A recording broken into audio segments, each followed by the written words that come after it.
더불어민주당의 사법부에 대한 압박이 도를 넘고 있고 조희대 대법원장을 비롯해서 대법관 10명들을 탄핵하겠다. 그리고 이재명을 재판하고 있는 이 재판 시스템을 지금 무력화시키는 법을 통과시키겠다 이렇게 말하고 있습니다. 이거야말로 대한민국의 법치를 송두리째 파괴하는 거로서 이게 내란이다. 사법부 쿠데타다 이런 이야기가 나오고 있습니다. 사법부가 쿠데타는 게 아니라 사법부를 정복시키려고 하는 그런 쿠데타다. 이런 이야기가 나오고 있는 가운데 김익현 변호사, 서울중앙지방법원에서 부장판사를 했는데 김익현 변호사는 기본적으로 판사에 대한 급박과 관련해서는 판사들도 사람이기 때문에 정당한 이유 없이 판사를 탄핵하겠다고 하면 이를 좋게 볼 사람들이 없고 그런 일이 일어난다면 사법 역사상 초유의 일이다. 이렇게 비판했습니다. 그러면서 이렇게 민주당이 법원을 압박하다가는 이재명이 실형을 선고받거나 법정 구속될 가능성이 있다. 이렇게 말했습니다. 이재명의 지금 선거법 관련해서 징역 1년에 집행유예 2년 이게 1심입니다. 2심에서 무죄되었고 대법원에서는 이게 파기환송돼서 다시 유죄로 판결하라 했는데 고등법원에서 다시 이재명에 대해서 급박을 하거나 탄핵을 하겠다. 이재명 재판을 하는 사람들 그러면 죄질이 아주 나쁘다. 그러니까 지금 이 재판 받은 태도도 보는 겁니다. 반성을 하는지 그리고 재판 태도가 어땠는지 이런 걸 보는데 여기에 지금 판사를 탄핵하겠다.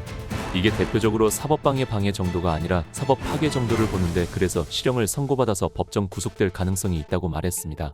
이래서 김익현 변호사는 대법원장과 이재명 담당 재판부를 탄핵한다는 것은 상상도 할 수 없는 일이다. 세계 어느 나라에서도 그런 일이 일어날 것이라고 상상할 수 없다. 외국에서 만약에 이런 사실을 알게 되면 나라 망신이다. 대한민국이 지금 비상계엄을 해서 그래서 나라 망신이 아니라 이재명 같은 자가 대한민국의 대통령 되려고 하고 있고 이재명 같은 자가 나서서 대한민국의 사법 시스템을 이렇게 송두리째 무너뜨리려고 하는 것 자체가 나라 망신이다 이렇게 말하고 있습니다. 자, 그러면서 이렇게 말합니다. 다음 달 대통령 선거일 이전에 민주당 이재명 후보에 대한 공기선거법 사건에서 이게 대선 전에 확정되기가 어려울 것으로 보인다 이렇게 말했습니다. 그런데 선고 적일선고 원칙이 있다고 합니다. 이걸 설명하면서 이재명 담당 판사들에 대한 민주당의 탄핵 가능성을 고려해보면 변론 종결 당일에 판결을 선고하는 그것도 실무상 가능하다 이렇게 말했습니다. 이게 지금 김 변호사가 자신의 유튜브 채널을 통해서 서부학 경희대 로스쿨 교수의 견해를 소개하면서 이 같은 내용을 밝혔습니다. 이 내용은 지금 펜앤마이크에서 보도했고 펜앤마이크 유튜브에도 나오는 내용들입니다. 서부학 경희대 로스쿨 교수는 이렇게 말합니다. 이재명 후보의 대법원 재상고심과 관련해서는 대선 전에 유죄 확정은 불가능하다는 일반적인 통념은 경계해야 된다. 그러니까 이재명의 대선 전에 유죄 확정이 불가능하다는 게 아니라는 겁니다. 이번 대법원의 파기환송 결정은 단순한 사법적 판단이 아니라 정치적 전략의 일부일 수 있다. 파기 자판이 아니라 바로 파기환송 결정을 한 것은 이재명의 대선 완주를 유도해서 대선 직전에 처벌하려는 것일 수도 있다 이렇게 말합니다. 대선 직전에 이게 만약 그렇다면 신의 한 수가 아닐까 이렇게 보는데 그래서 만일에 조희대 대법원이 파기 자판을 했다면 민주당은 후보를 교체했을 건데 파기환송은 후보 교체 가능성을 원천 차단하기 위한 것이었다 이렇게 주장도 했습니다. 그래서 이거와 관련해서 김익현 변호사는 대법원의 파기환송 결정에 정치적 목적이 있다는 해석은 오버한 것이라는 견해를 제시했습니다. 정치적 목적이 있다. 그러면서 김익현 변호사는 반대로 이재명이 스스로 후보 자리에서 물러나게 하고 민주당으로 하여금 새 후보를 몰살할 수 있도록 시간을 준 것이다. 이게 더 합리적인 설명인 것 같습니다. 그러니까 5월 1일날 파기환송을 하면서 보낸 거는 5월 12일부터 이제 후보 동력이니까 시간을 줘가지고 빨리 물러나게 하는 게 목적이 있었던 것 아닐까 그렇게 배려를 해준 것 아닐까 이렇게 말합니다. 나아가서 김익현 변호사는 실무에는 흔치 않은 일이지만 사건은 변론 종결 당일에 선고가 원칙이다. 변론 종결하고 난 뒤에 바로 선고가 원칙이다. 서울고등법원에서 변론을 종결하고 판결 선고까지 일주일여 시간을 준다면 민주당이 그 사이에 법관들을 탄핵해서 직무를 정지시킬 수 있다는 겁니다. 그래서 형사소송법 제381조사를 보면 판결의 선고는 변론을 종결한 기일에 해야 한다 이렇게 되어 있습니다. 다만 특별한 사정이 있는 때는 따로 선고 기일을 지정할 수 있다. 그런데 지금 원래는 변론을 종결한 날짜에 선고를 해야 되는데 지금은 거의 대부분 특별한 사정이 있는 것처럼 선고 기일을 따로 지정하고 있다 이렇게 말하고 있습니다.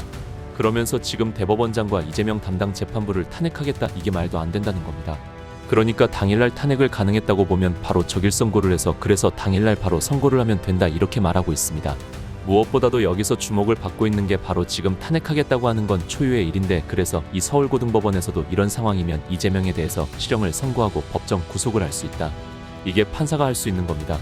판사가 그래서 법정에서는 판사가 일종의 왕인 겁니다. 판사 보고 너 나 선고하면 가만 안 두겠어 탄핵시켜 버리겠어 이렇게 말하면 판사가 전혀 개전의 정도 없고 자기 잘못에 대해서는 유치지도 않고 그러면 바로 법정 구속해서 감옥에 집어넣어도 된다는 겁니다.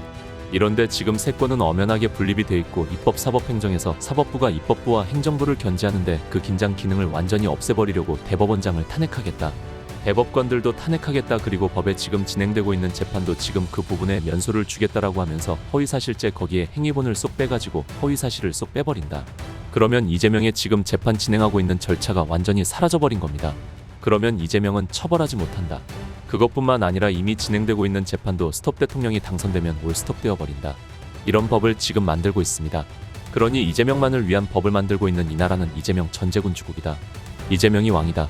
그야말로 대한민국은 지금 법치가 완전히 무너지고 있는 그런 나라고 되고 있다. 아주 심각합니다. 다음 시간에 뵙겠습니다. 정성산TV 좋아요, 구독, 알림 설정 부탁드립니다. 감사합니다.